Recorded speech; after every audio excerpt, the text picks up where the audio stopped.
Živijo, tukaj Valentin. Danes bom govoril o dragih kovinah, o zlatu in srebru.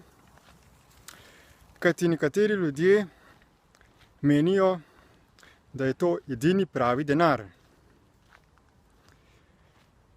Skozi zgodovino se je pokazalo, da se je možno zanesti na vrednost srebra in zlata, še posebej zlata.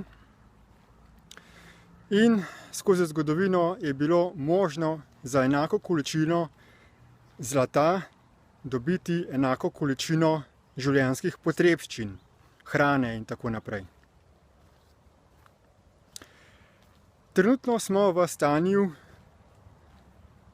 velike finančne nestabilnosti.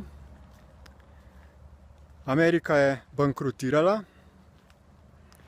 Kitajska noče več sprejemati dolarja kot plačilnega sredstva.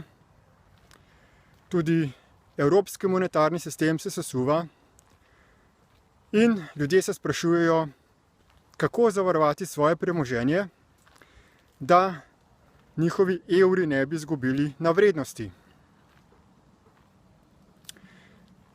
In nekateri so začeli zopet ponujati zlato kot tisto, kar jim bo rešilo njihovo vrednost.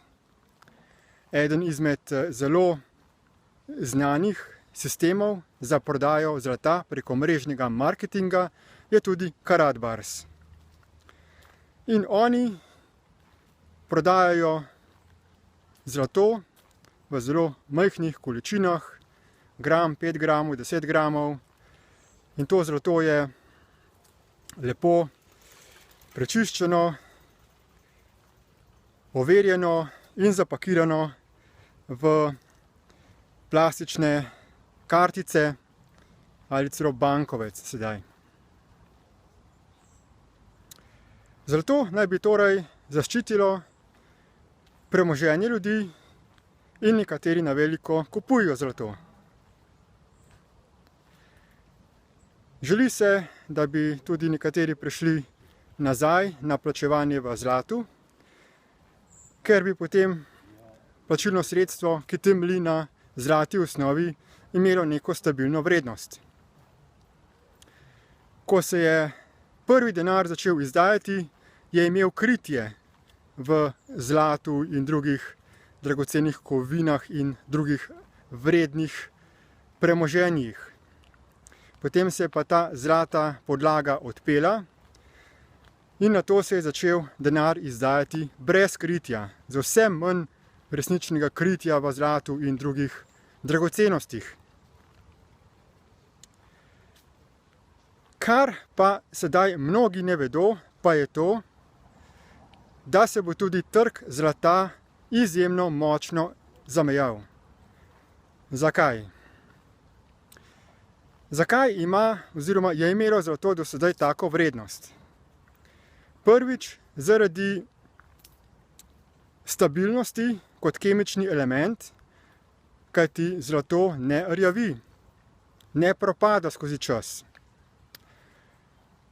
Drug faktor, zakaj je imelo zlato do sedaj tako vrednost, pa je njegova težavnost pridobivanja oziroma omejenost v obtoku. Zlato je v določeni količini, težko ga je izkopavati, ga pridobivati in zato je nekaj dragocenega, je nekaj, kar je v pomanjkanju. Skratka, gre za paradigmo pomanjkanja, ko ima nekaj vrednost zato, ker je tega predmeta težko dobiti. Sedaj pa je novo znanje prišlo na ta svet, velik znanstveni napredek na področju razumevanja, kako naše fizično vesolje deluje. In to revolucijo je naredil iranski znanstvenik Keš, se piše.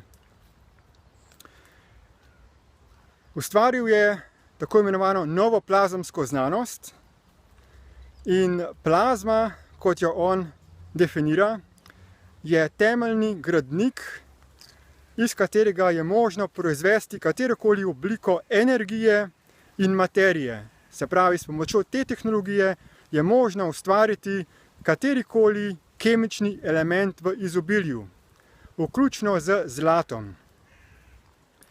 In ta tehnologija je že kar nekaj časa v javnosti. On je vse te svoje izsledke dal v javnost, odprl je univerzo, vsi se lahko učijo te tehnologije in zdaj že mnogi tudi doma izdelujejo naprave za proizvodnjo zlata. Ja, prav ste slišali. Zlata bo lahko sedaj vsak lahko proizvedel v neomejenih količinah. In posledično bo tudi vrednost zlata zelo hitro padla. Torej, na zlato se ne moremo več zanesti kot na nekaj, kar ima visoko vrednost, ker ga ne bo več v pomanjkanju. In kaj je zdaj rešitev? Kakšno plačilno sredstvo uporabljati za to, da bomo lahko med seboj prodajali, trgovali z storitvami in izdelki? Kakšna, da bo imelo to sredstvo neko mersko enoto vrednosti in da bo ta merska enota stabilna. Kot rešitev sedaj uvajamo nov digitalni denar, ki se imenuje Sprt. Sprt po angleško pomeni vodni brizg. To ni kriptovaluta, je digitalni denar, elektronski denar, ki ima kritje v resničnih sredstvih, v premoženju in je kot neke vrste elektronsko zlato. Vsak lahko tako odpre svojo Sprt elektronsko denarnico, odpre svoj račun, bančni račun in začne prodajati svoje izdelke in storitve ali prejemati in nakazovati denar komorkoli po celem svetu. Vse transakcije so brezplačne, takojšnje in nobenih stroškov ni z vodenjem tega računa.